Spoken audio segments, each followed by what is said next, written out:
और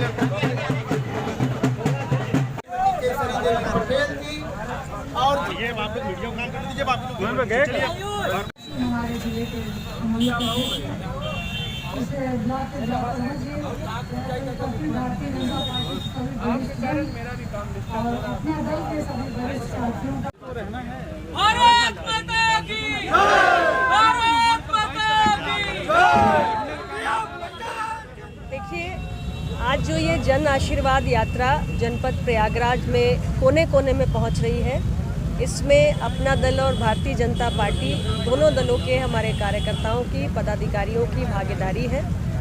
और इस आशीर्वाद यात्रा के माध्यम से सबसे पहले तो हम सभी दोनों दलों के कार्यकर्ता आम जनमानस के बीच में एक संदेश लेकर निकले हैं कि जिसने भी कोरोना का वैक्सीन अभी तक नहीं लिया है वो वैक्सीन लगवाए, क्योंकि ये वैक्सीन हम सबका सुरक्षा कवच है।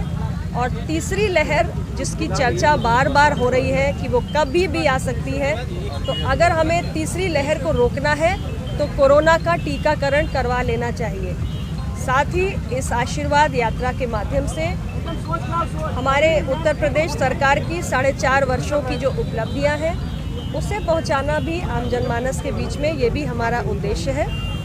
पिछले 4.5 वर्षों में हमारे उत्तर प्रदेश की सरकार ने श्री योगी जी के नेतृत्व में ये प्रयास किया कि उत्तर प्रदेश की एक नई छवि बने, उत्तर प्रदेश देश का एक ग्रोथ इंजन बने। और आपने देखा है कि देश की दूसरी सबसे बड़ी अर्थव्यवस्था में उत्तर प्रदेश शामिल हो चुका है और बहुत ही इन्वेस्टर फ्रेंडली डेस्टिनेशन के रूप में आज इसे निवेशकों द्वारा देखा जा रहा है। उत्तर प्रदेश की सरकार निरंतर रोजगार के जो अपॉर्चुनिटीज़ है वो कैसे बढ़े, इसके लिए इंफ्रास्ट्रक्चर के डेवलपमेंट को बढ़ावा दे रही है। हमारे प्रदेश में 4.5 वर्षों में 30 नए मेडिकल कॉलेजेस का निर्माण हुआ है, 28 नए इंजीनियरिंग कॉलेजेस का, 26 नए पॉलिटेक्निक कॉलेजेस का, 3 स्टेट यूनिवर्सिटीज़ और 51 गवर्नमेंट डिग्री कॉलेजेस बनाए गए हैं। इसके साथ ही 3 नए अंतर्राष्ट्रीय हवाई अड्डे बनाए जा रहे हैं, 17 डोमेस्टिक एयरपोर्ट्स बनाए जा रहे हैं और बहुत सारा इस तरीके का जो हमारा विकास का काम है वो सरकार निरंतर कर रही है। 4 नए एक्सप्रेसवेज बन रहे हैं। जितना भी हम सड़कों को, एयरपोर्ट को, इंफ्रास्ट्रक्चर को बढ़ावा देंगे उतना ही निवेशकों के लिए ये एक अच्छी डेस्टिनेशन बनेगा उत्तर प्रदेश और रोज़गार के अवसर बढ़ेंगे। उत्तर प्रदेश की बड़ी आबादी को देखते हुए हमारी यही कोशिश है कि हमारी अर्थव्यवस्था और तेज़ी से बढ़े और $5 ट्रिलियन इकोनॉमी का सपना जो भारत सरकार ने देखा है उसमें $1 ट्रिलियन इकोनॉमी का जो योगदान है वो उत्तर प्रदेश की अर्थव्यवस्था के माध्यम से होना है और इस लक्ष्य को ध्यान में रखते हुए हम निरंतर काम कर रहे हैं। आपको क्या लगता है जो उपलब्धियाँ आप गिना रही हैं तो कुछ महीने बाद जो विधानसभा चुनाव होंगे उसमें कितना फ़ायदा मिलेगा? देखिए, चुनाव में क्या जनता फैसला करेगी ये तो जनता के मन में है। हमारी जिम्मेदारी जनप्रतिनिधियों के रूप में, सरकार के प्रतिनिधि के रूप में यही है कि हम आम जनमानस के बीच में जाएं और उन्हें बताएं कि 4.5 वर्षों में ये हमारा रिपोर्ट कार्ड है, ये हमने काम किया है, ये वादे हमने पूरे किए हैं और इस दिशा में हम राज्य को लेकर गए हैं। लेकिन जनता का फैसला जनता को करना है। हम सिर्फ कोशिश करते हैं और जनता की सेवा करने का, प्रदेश को अग्रणी राज्य बनाने का जो हमने संकल्प लिया था, आत्मनिर्भर भारत और आत्मनिर्भर उत्तर प्रदेश बनाने का जो संकल्प लिया है उसके लिए हम काम कर रहे हैं और जनता से यही अपील करेंगे कि जिस तरीके से 2014 में, 2017 में, 2019 में आशीर्वाद दिया है वैसे ही 2022 में भी दें। एक अंतिम सवाल ये है कि विपक्ष जिस तरह से लामबंद हो रहा है, क्या मानती कितनी बड़ी चुनौती रहेगी चुनाव में?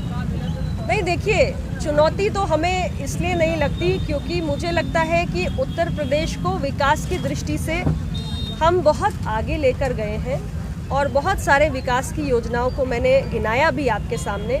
और इसके साथ ही जो सबसे खास बात है कि हमारे भारत की सरकार हो या उत्तर प्रदेश की सरकार हो, दोनों ही लास्ट माइल डिलीवरी पर बहुत ध्यान दे रहे हैं। यानी कोई भी सरकारी योजना कागजों तक सीमित न रहे बल्कि उसका जो लाभ है वो अंतिम व्यक्ति पर पहुंचना चाहिए, ये कोशिश हमारी होती है। और जितनी भी योजनाएं हैं, आयुष्मान भारत के 5 लाख के स्वास्थ्य बीमा के गोल्डन कार्ड्स को देखिए, या उज्ज्वला योजना के तहत जो गैस सिलेंडर्स दिए जा रहे हैं, सौभाग्य योजना के तहत जो बिजली के कनेक्शंस दिए गए, या जनधन खाता, या जो प्रधानमंत्री आवास योजना या मुख्यमंत्री आवास योजना के तहत गरीबों के आवास बनाए गए, ये तमाम ऐसी योजनाएं हैं। और अब सबसे बड़ी एक योजना जो खास तौर से अभी बुंदेलखंड और विंध्याचल में लागू की गई है, हर घर नल से जल, लेकिन पूरे उत्तर प्रदेश में इसका विस्तार होना है। तो ये सारी योजनाएं हैं जिसमें हम ये सुनिश्चित कर रहे हैं कि लास्ट माइल डिलीवरी हो, यानी अंतिम व्यक्ति को लाभ पहुंचे। तो जब इस प्रकार के मंशा के साथ और इस प्रकार के रिजॉल्व के साथ, संकल्प के साथ सरकारें काम करती हैं, तो निश्चित रूप से जनता के मन में एक विश्वास पैदा होता है। यूपी चुनाव में छोटे दलों से गठबंधन किया जा रहा है, तो वो कितना कामयाब होगा इस बार जो बीजेपी भी कर रही है? बीजेपी किससे गठबंधन कर रही है? निषाद पार्टी और दूसरे दलों से बातचीत चल रही है, जो छोटे दलों से गठबंधन किया जा रहा है, तो ये कामयाब होगा कि नहीं इस बार?